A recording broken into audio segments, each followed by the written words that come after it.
This is ABC Fora.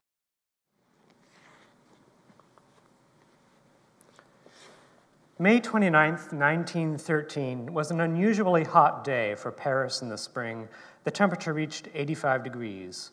By late afternoon, a crowd had gathered in front of the Théâtre des Champs-Élysées on the Avenue Montaigne, where Serge Diaghilev's Ballet Russe was holding its spring gala. Jean Cocteau, then 23, recalled, "There for the expert eye were all the makings of a scandal, a fashionable audience in décolletage outfitted in pearls, egret headdresses, plumes of ostrich, and side by side with the tails and feathers, the jackets, headbands, and showy rags of that race of aesthetes who randomly acclaim the new in order to express their hatred of the loge. 1,000 nuances of snobbery, super snobbery, counter snobbery."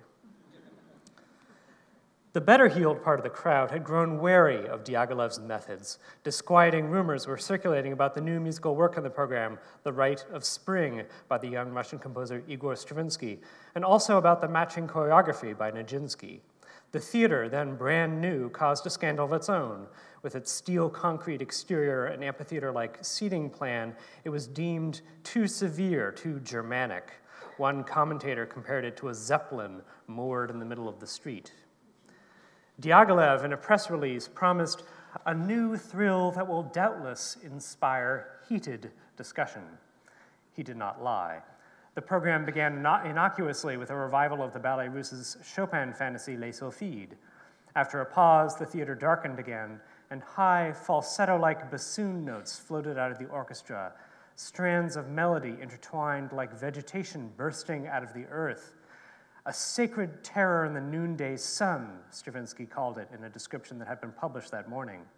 The audience listened to the opening section of the rite in relative silence, although the increasing density and dissonance of the music caused mutterings, titters, whistles, and shouts. Then, at the beginning of the second section, a dance for adolescents titled The Augurs of Spring, a quadruple shock arrived in the form of harmony, rhythm, image, and movement. At the outset of the section, the strings and horns play a crunching discord consisting of an F-flat major triad and an E-flat dominant seventh superimposed.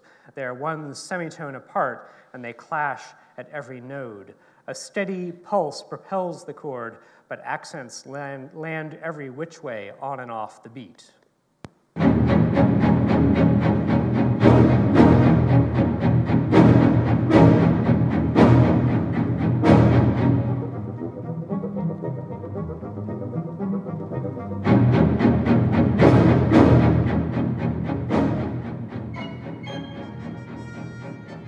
Diaghilev quivered a little when he first heard the music.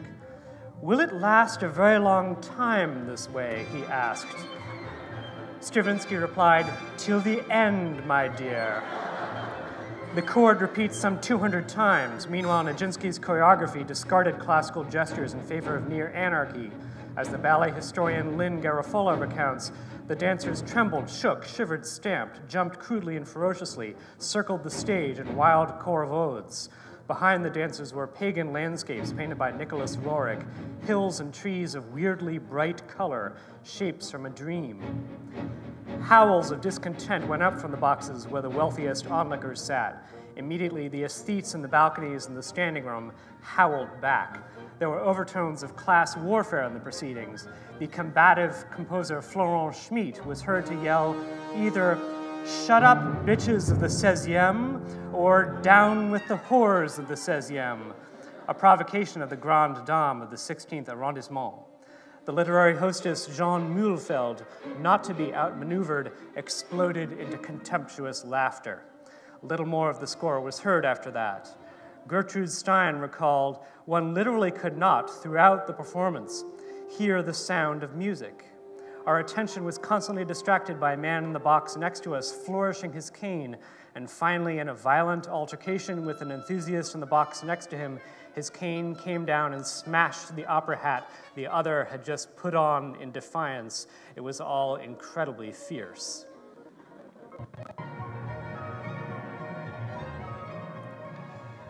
The scene superficially resembled Arnold Schoenberg's Scandal concert, which shook up Vienna in March of the same year, but the bedlam on the Avenue Montaigne was a typical Parisian affair of a kind that took place once or twice a year. Nijinsky's orgasmic prelude to the afternoon of a faun had caused similar trouble the previous season. Soon enough, Parisian listeners realized that the language of the right was not so unfamiliar.